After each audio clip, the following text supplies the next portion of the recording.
NX has a strength in CAD, then tighter integration with the CAE. It's got a lot of CAE capability, and one of the strengths that we brought in is to do the cavity meshing, which has been always a tough challenge. Very often analysts don't have the underlying geometry, they just have a mesh-based representation. But now you can also take in meshes rather than just geometry. So that's a big step forward, because you need not have the underlying geometry, which is very often the case. And so you can just start off with a, say, an astrand mesh, an orphan mesh with no underlying geometry, and you can create the internal fluidic cavity out of there, just as you would with regular geometries. And this would let us move into domains beyond CFD, like acoustics, for instance, where these kinds of rapid creation of fluid domain will be highly beneficial.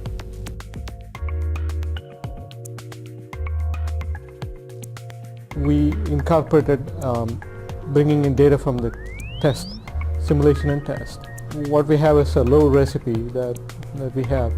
And the load recipe is essentially you bring in test data, and then you bring in the loads, displacement, velocity and acceleration, and apply it to the FE model.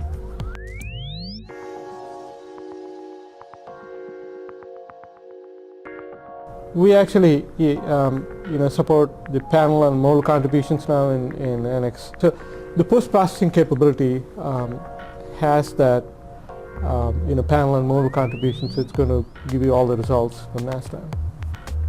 Typically automotive use cases is that one would be interested in looking at the response of different panels or the contribution from a different panel at a given location. So there's a response point, and or you can at least, if the panel is contributing more, then you could actually reduce it.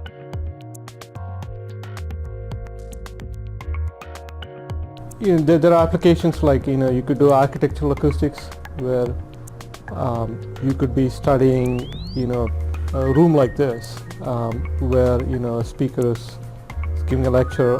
Second, it's also there in the aerospace industry.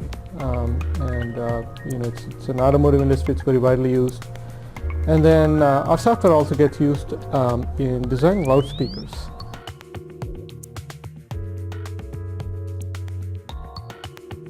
It kind of formalizes the acoustic support, so it's almost like a new physics environment in NX.